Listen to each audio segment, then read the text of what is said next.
Siang ini, anak-anak Kofiau Raja Ampat mau berburu. Namanya juga anak pulau, jadi berburunya pun di laut dong. Aku mau cari posisi yang tepat dulu nih. Biasanya di perairan pantai berkarang dengan kedalaman kurang lebih 2 meter, di situ tempat lobster bersembunyi.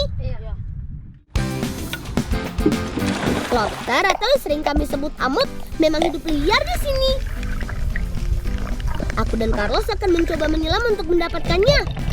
Kami sengaja melakukannya pada siang hari karena cahaya matahari sangat membantu penglihatan kami di dalam air.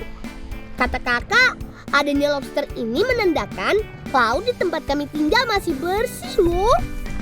Karena udang jumbo ini jarang ditemui pada perairan laut yang tercemar. Nah, menangkapnya kami menggunakan wajam, yaitu alat jerat yang terbuat dari tali pancing dan batang kayu. Ujung tali dibuat simpul untuk mengait kaki atau sungut si lobster. Wah, Carlos berhasil. Aku tidak boleh menyerah.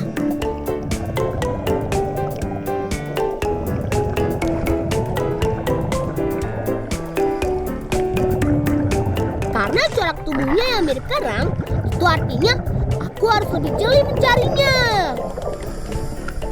Insem, kamu dapat tidak? Coba yang di sebelah sana ya. Yeay! Aku dapat nih. Duh, senangnya. Perburuan kami akhirnya membuahkan hasil.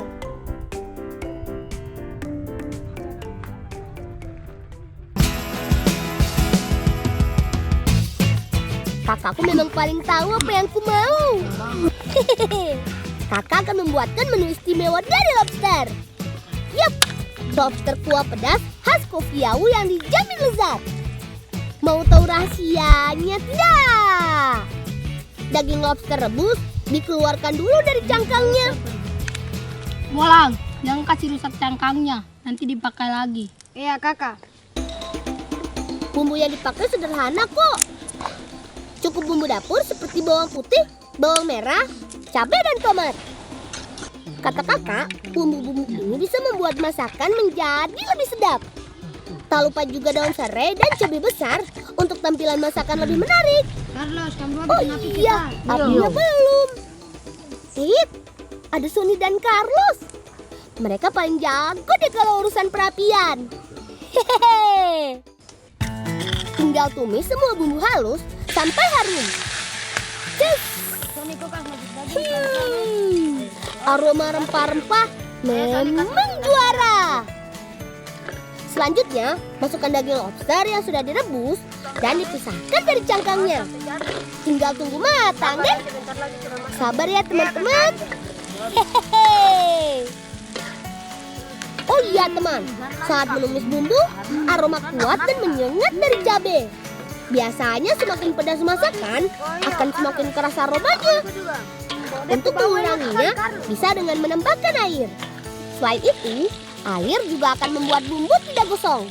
Aduk-aduk sebentar dan tunggu sampai matang.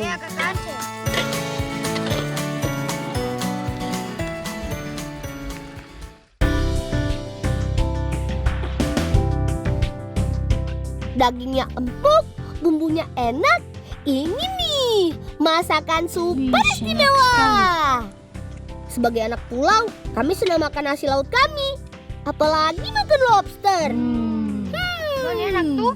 Selain lezat, kata Bu Guru daging lobster mengandung banyak protein dan sangat baik untuk perkembangan sel otot. Iya, baik untuk pertumbuhan anak aktif seperti kami ini. Hahaha.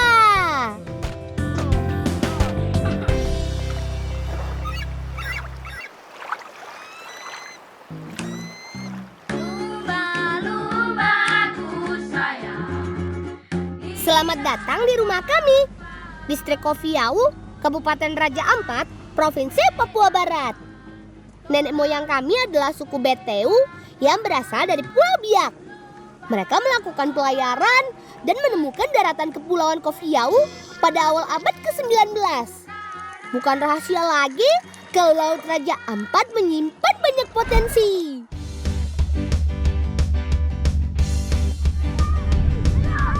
Ayo teman, umpan bolanya. Ini dia permainan polo air ala kami si Bolang dari Raja Ampat. Bukan di kolam renang pastinya ya, tapi di sini nih. Cara bermainnya gampang banget. Pastikan ada 2 tim yang bertanding. Tim kami dengan tanda ikat kepala berwarna merah dan tim Ance dengan ikat kepala warna hijau. Setiap tim harus bekerja sama untuk mengumpan bola sampai masuk ke keranjang tim lawan. Siap Carlos? Tangkap bolanya! Hore! Berhasil! Tim kami menang 1-0 atas tim lawan. Tahan bolanya teman, jangan sampai lawan lolos. Bisa-bisa mereka mencetak gol dengan mudah. Kami anak-anak pulau sangat gemar bermain air. Kemampuan bergerak lincah di dalam air adalah salah satu ketangkasan yang kami miliki.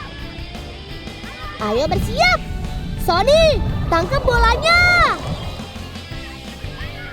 Dan masuk. 2-0.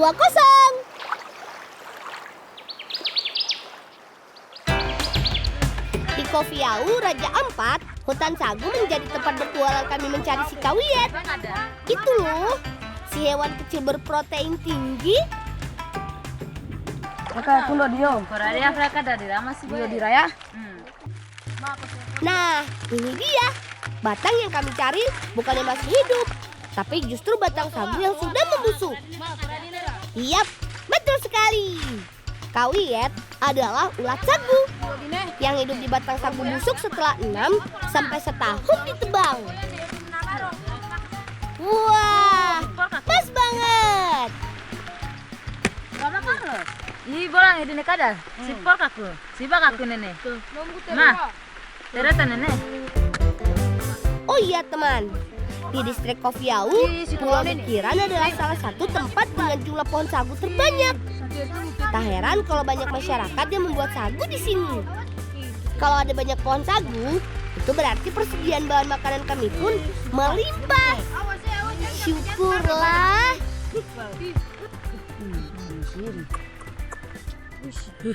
Oh, jangan sampai jatuh. Nedo dan naik bolang. Ibak aku. Halo. Aduh, angkat ayo.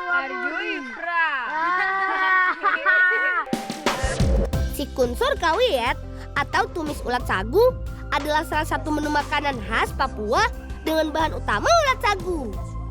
Bumbunya bawang merah, bawang putih dan cabai. Haluskan dulu semuanya. Untuk menambah cita rasa, kakak menggunakan tomat, cabai keriting, garam, dan daun jeruk sebagai tambahan bumbunya. Berbeda dengan bumbu yang pertama, bumbu kedua ini hanya dipotong-potong saja. Katanya sih biar terlihat lebih menarik. Satu yang tidak boleh ketinggalan, ulat sagu dicuci sampai bersih. Karena bagian halus pohon sagu yang menempel pada badan si ulat akan merubah cita rasa. Nah, kalau semua bahan sudah siap, sekarang saatnya mulai memasak. Bumbu dan ulat sagu dimasak di atas wajan. Ingat, karena ulat sagu sudah mengandung lemak, sebaiknya gunakan sedikit saja minyak. Aromanya sudah mulai tercium. Segar dan pedasnya bumbu bikin gak sabar pengen cepat makan. Halo. Aku rasa. Isa tidak mau. Tanah kaku. Tanah halo. Tak perlu waktu lama sampai tumis ulat sagu siap disantap. Setelah tomat dan potongan cabai dimasukkan, itu tandanya menu makan kami hari ini telah siap. Makan. Tanah. Nabi menyesal. Ayo teman, mari kita nikmati hidangan lezat ini. Olop, ayolah. Ini makanan enak. Cicipi dulu, kamu pasti suka. Biarpun terlihat aneh, tapi ini enak banget. Rasanya hampir sama kalau kita makan kuning telur ayam. Bolang, ini enak sekali. Kan, apa aku bilang?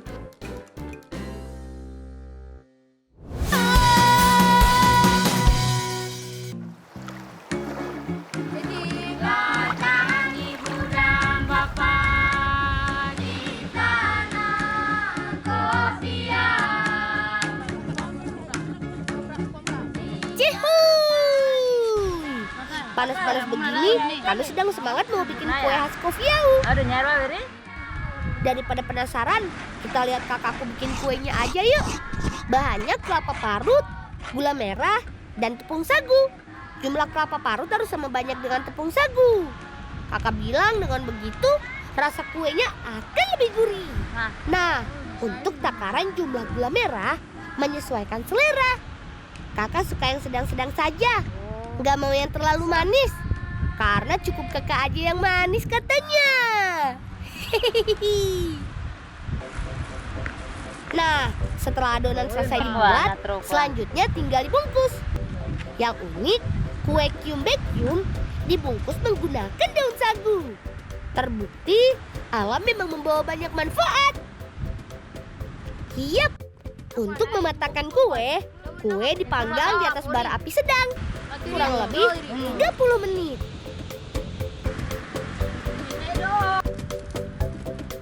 Makan satu kurang, kalau makan dua kebanyakan. Tapi yang pasti kuenya enak banget. Manis-manis gurih. Pas.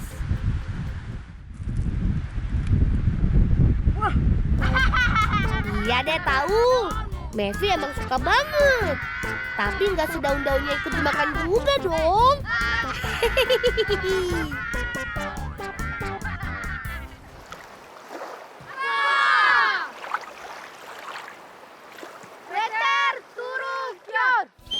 Maju! Yuhu! Bukan renang biasa. Kami sedang berlomba adu cepat menemukan dan mengambil batu merah dari dasar ke permukaan air pada kedalaman kurang lebih 5 meter. Tak hanya mengandalkan kekuatan gerak, kami juga harus pandai-pandai mengatur napas. Mantap! Sebagai anak pulau, menyelam adalah satu kemampuan yang wajib kami kuasai sedari kecil. Bapakku bilang, dulu kemampuan menyelam biasa digunakan untuk mengambil teripang, kerang, dan hasil tangkapan laut yang lain.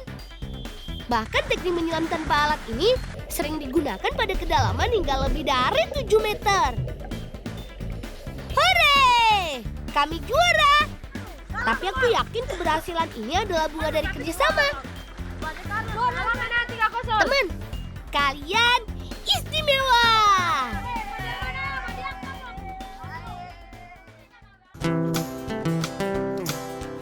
Hari ini, kakak mengajak kami pergi mencari salah satu sumber makanan lain saat kondisi laut dan ombak sedang buruk.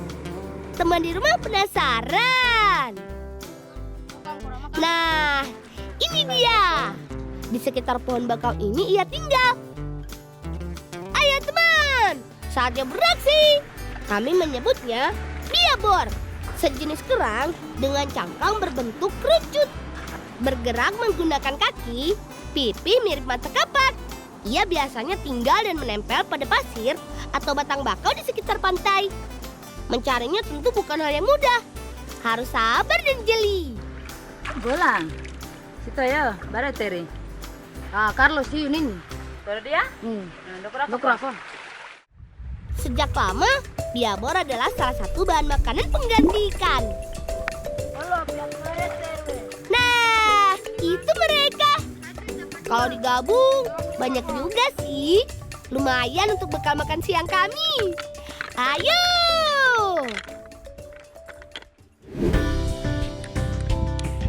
Kakakku sangat pandai memasak. Kali ini, kakak akan membuat biabor dengan santan kental. Bumbu yang digunakan adalah bawang merah, bawang putih, cabai segar, dan jeruk nipis. Daging bia terlebih dulu dipisahkan dari cangkangnya. Begini caranya. Mudah kan teman? Kami berbagi tugas. Kakak menyiapkan bumbu. Aku dan teman-teman membantu menyiapkan daging bianya. Sida ko Maya karya aku kamu tuh sita. Oh iya teman, sebelum dimasak, daging bia terlebih dulu diasar atau diasap. Tujuannya untuk menghilangkan lendir pada daging. Selain itu, proses pengasapan makanan berfungsi untuk membuat makanan lebih gurih dan tahan lama. Bumbu yang sudah halus Ditumis sampai wangi. Masukkan daging, lalu aduk bersama dengan bumbu. Dengan api sedang, proses ini akan selesai dalam waktu kurang dari 15 menit. Untuk membuat masakan menjadi lebih gurih, kakak menambahkan santan. Jadi nggak sabar ingin mencicipi. Tenang, semua kebagian kok. Nggak perlu rebutan ya. Seperti yang aku bayangkan. Ini enak banget. Daging dan bumbunya menyatu. Rasanya gurih-gurih lezat. Istimewa. Bolangpedia.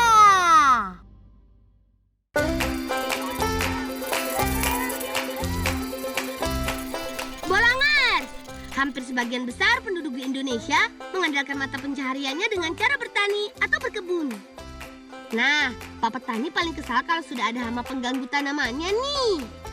Bukan cuma rusak, malah bisa-bisa gagal panen. Eits, tenang. Beberapa cara berikut ini bisa menangkal hama pengganggu tanaman Pak Tani.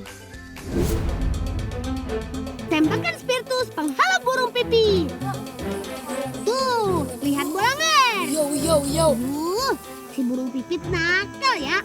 Sering mengganggu padi-padi Pak Tani di sawah. Apalagi jika sudah memasuki musim panen. Kalian kaget? Maaf ya bolangers, bukan maksud mau ngagetin kok. Cara paling ampuh mengusir burung pengganggu ya memang dengan bedil atau senapan spiritus ini. Suara ledakannya itu loh yang bikin burung kaget dan terbang menjauh. Tapi tetap harus hati-hati ya, jangan terlalu dekat dengan telinga. Karena suara ledakannya sangat keras. Bedil ini terbuat dari kaleng bekas yang diberi pemantik korek api di bagian dasarnya. Uap cairan spiritus yang terbakar dari percikan api pemantiklah yang membuat suara ledakan menggelegar. Kegiatan ngalau buruan atau mengusir burung hampir setiap hari dilakukan oleh warga desa Lempur, Kerinci, Jambi. Oncai pengusir musang. Lihat bolangers, teman-teman sedang mengejar seekor musang. Untuk mengusir musang di kebun biasanya digunakan oncai. Tuh, lihat, seekor musang sedang memakan hasil kebun. Ayo, segera pasang oncainya. Biasanya, oncai dipasang di aliran air. Oncai terbuat dari bambu. Dengan tenaga air, oncai dapat menghasilkan suara. Suara yang dihasilkan oncai dapat menakut-nakuti musang. Sehingga musang tidak lagi masuk ke kebun. Begitu caranya bolangers.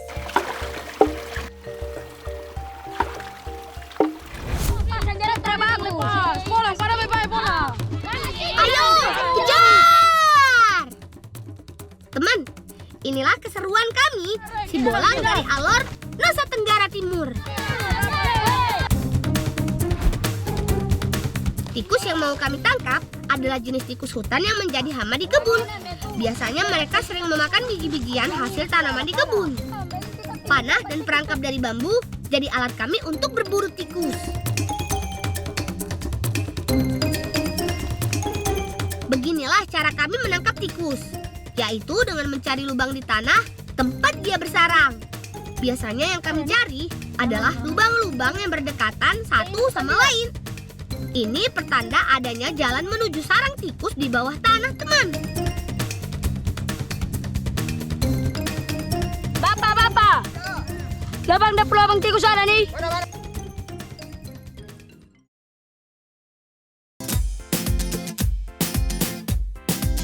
Dengan sigap, Paman segera menggali lubang untuk memberi ruang yang lebih besar. Ada nih. Baru selanjutnya mengasapi dari dedaunan yang dibakar seperti ini. Kalau ada, tikus bakal merasa tidak nyaman dan keluar melalui lubang lainnya. Sementara Paman mengarahkan asapnya, di saat itulah kami harus bersiaga membidik anak panah ke arah lubang keluarnya asap. Dan... ya, dapat! Mateos dan Yono Jonathan berburu dengan cara yang berbeda, yaitu memakai perangkap. Sebenarnya hampir mirip dengan memancing tikus tanah keluar dari sarangnya menggunakan asap terlebih dulu. Perangkap dipasang di depan lubang keluar tikus seperti ini. Ketika tikus keluar mencari jalan, dia akan menabrak penahannya dan hore! Tikus langsung terjepit. Dapat tikus satu, tapi